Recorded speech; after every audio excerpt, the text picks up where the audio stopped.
नमस्कार सांग माने जय जगन्नाथ। आज मुझे आपको बतेबी छतु चाष केमती करा जाए। एपरी नुआ नुआ वीडियो देखापी मो चैनल को सब्सक्राइब करंतु आ मो सहित जोड़ी रुहतु। देखो प्रथम छतु चाष करने आमको नड़ा दरकार। नड़ा कमती माने साइज रे गोटे काटी नेबे 15 सेंटीमीटर बाय 12 रे गोटे काटी नेबे। तापर एमती देखो मु गोटे बेड बनई इटा देकी आ बाउंस देकी एमती बेड बनइबे जमती आपणकर नड़ा जो प्रकार काटे से प्रकार बेड बनइबे। तापर कौन करेंगे आपणक नड़ा को गोटे दिन पर बुतरई देवे। देखो मु नड़ा को बुतरई देछि। आपण ए नड़ा को एमती बुतरई देवे अगर मूल जाए बुतरई देवे किछि चून पानी देकी। तापर देखो छतु बढ़ापी आपण मैंने बेसन कि अटा नहीं पारे कि चोकड़ गुंड नहीं पारे। देखो मु बेसन आ अटा नहीं छतुरे देवाई आपण एमती नहीं पारे। आ देखो मु छतु मंजी रखी यहाँ छतु मंजी किणी आणिकी रखी मु आगु कांच फटे देखो बेड रे एमती पकेबे। देखो बेड एमती आपणक जोपरी नड़ा काटे नड़ा जमती तले न पड़ो से हिसाब से आपण बेड बनइबे। जी नड़ा काटे से हिसाब से आपण बेड बनइबे। देखो बेड बन सारा एमती नड़ा को आणवे तापर एमती साइज साइज की रखिए। एमती देखो साइज की रखिए। मु बर्तमान 30 बिड़ा नहीं बड़ बेड पकईवाई आपणकर हिसाब से बेड नहीं पारे। देखो एमती पकईला सामान ताको समती सामान हिसाब से पकेबे केमती एपट सेपट बड़ न हुए। तापर एमती सामान हिसाब से पकई सारे मूल एपर्यंतर मूलर से जाए पकईबे। एमती सामान हिसाब से पकई सारा आपड़ एमती छतु मंजी को आणवे। छतु मंजी एमती जमती अदड़ा है भांगी नमती साइज की भांगी ताकू एमती देखो मुझे केमती रखुची गोटे गोटे जगार एमती रखी है। एमती देखु टिके टिके डिस्टेंस करी एमती रखी एमती डिस्टेंस करी देखु आपड़ जमती माने साइड रू 3 इंच छाड़ी रखिए। 3 जमती सबपटे 3 इंच छाड़ी एमती माने मंजीर पूरी डिस्टेंस करी रखिए एमती लागिकी देवें। तापर मझिरे मझिरे एमती पकेबे है। देखो मुझे केमती पकाउछि आपण मझिरे मझिरे एमती पकेबे है। छतु मंजी पकई सारा तापर मुझे देखो यहाँ अटा गुंड रही आपड़ भी चाहिए अटा कि बेसन कि चोकड़ गुंड दे पारे। यहाँ कौन कि यहाँ खाई से मंजी गुड़ाक बढ़ आप छतु बढ़ी एमती देखो मुझे केमती पकाउछि ता उपरे उपरे एमती पकेबे है। देखो मुझे केमती पकाउछि एमती समान हिसाब से तापर आराम से पकेबे है। नड़ा को एमती बुतरेबे गोटे दिन बुतरे देकी एमती टांगिकी रखीदेवे एमती पानीटा संपूर्ण झड़ीज किंतु नड़ाटा ओदा थी है। नड़ा ओदा थिला परे एमती देखु बेसन गुंड माने अटा बेसन गुंड आप जहाँ चाहिए पकेबे। तापर देखु मुझे नड़ा को माने नड़ार मूल को सेपटे करी एवं तार कांड को मुझे सेपटे कर देखु मतलब उल्टा रखी जमती रखी थे सेमती उल्टा रखा द्वारा कौन है आपणकर छतु बेड साइजटा ठीक आसो है।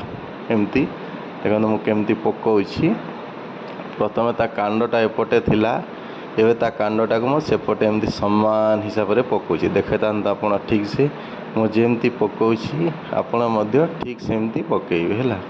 देखो मुझे केमती पकाउछि एमती समान हिसाब से पकेबे जमती माने मंजी गुड़ाक ढांकी होगी समान भाव में रहिबो।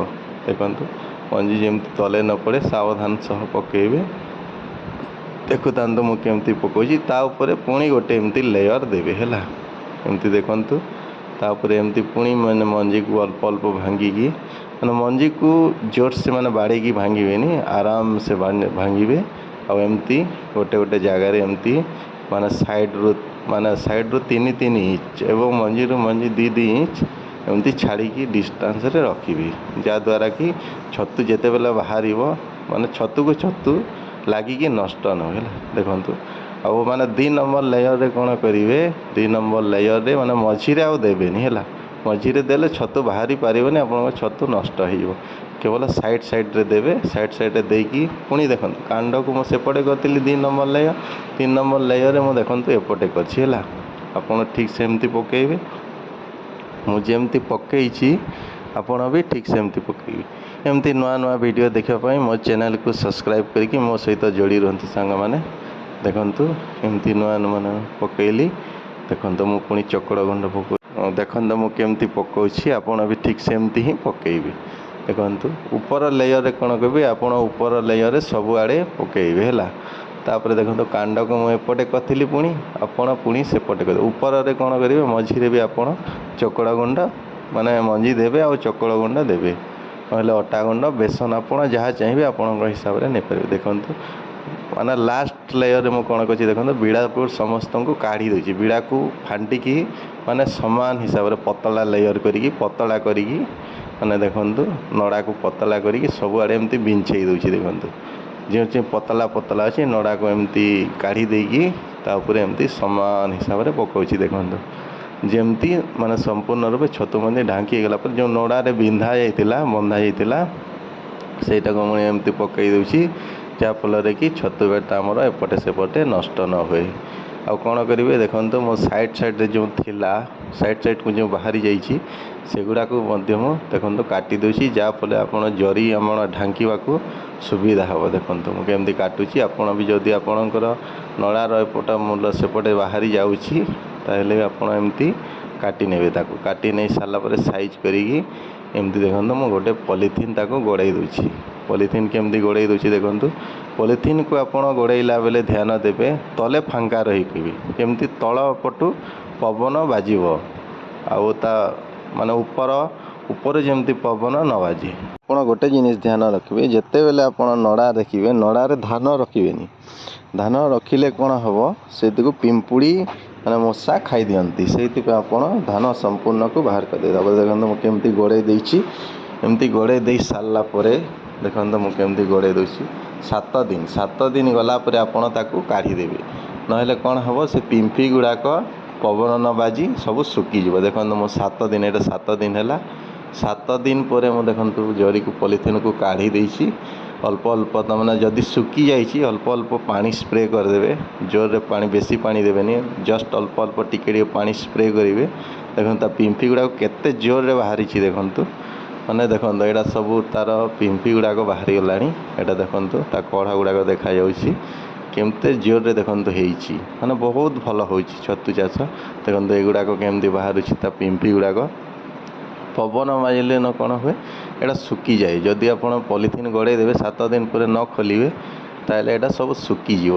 ସେଥିପାଇଁ 7 ଦିନ ପରେ ଆପଣ ପଲିଥିନ୍କୁ କାଢ଼ିଦେବେ ହେଲା। ପଲିଥିନ୍କୁ କାଢ଼ି ଦେଇକି ଆପଣ ତାକୁ ଯଦି ଶୁଖିଯାଇଛି ଆପଣ ଅଳ୍ପ ପାଣି ସ୍ପ୍ରେ କରିଦେବେ। ତାପରେ ଦେଖନ୍ତୁ ଏଇଟା ଦେଖନ୍ତୁ ତାର ଗୋଟେ ଦିନ ପରେ ମୁଁ ବାହାର କରିଛି। 8 ନମ୍ବର ଦିନ ଏଇଟା।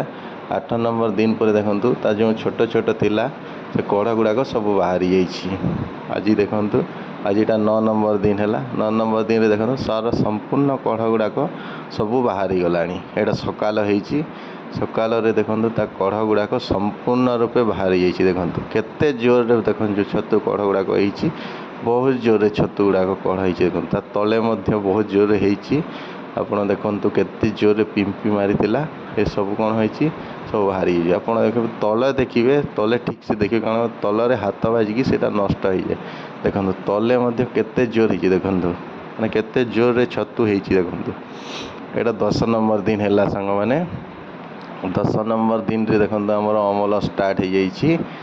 ଦେଖନ୍ତୁ କେତେ ଜୋର ଆମର ଛତୁ ହେଇଛି। ଦେଖନ୍ତୁ ଏଇଟା ସନ୍ଧ୍ୟା ଟାଇମ୍ ହେଲାଣି।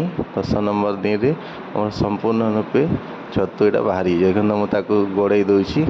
ଆର ନେକ୍ସଟ ଦିନ ସକାଳେ 11 ନମ୍ବର ଦିନ ଦେଖନ୍ତୁ 11 ନମ୍ବର ଦିନରେ ଆମର ଛତୁ ସମ୍ପୂର୍ଣ୍ଣ ମାନେ ବାହାରିଗଲାଣି। ଦେଖନ୍ତୁ ଆଜିଠାରୁ ଆପଣମାନେ ଆରାମସେ ଆପଣଙ୍କର ଛତୁ ସଞ୍ଚୟ କରିପାରିବେ। ଦେଖନ୍ତୁ ଗୋଟେ ବେଡ଼୍ରେ ସାଙ୍ଗମାନେ କେତେ ଛତୁ ବାହାରିଛି। ଦେଖନ୍ତୁ ଆପଣ ଏଟାକୁ ବ୍ୟବସାୟିକ ରୂପରେ ନେଇକି ବହୁତ ଲାଭବାନ ହୋଇପାରିବେ। ଆଜି ଏଇଟା ଯୁବପିଢ଼ିଙ୍କ ପାଇଁ ଗୋଟିଏ ବରଦାନ ହିସାବରେ ହେଇଛି।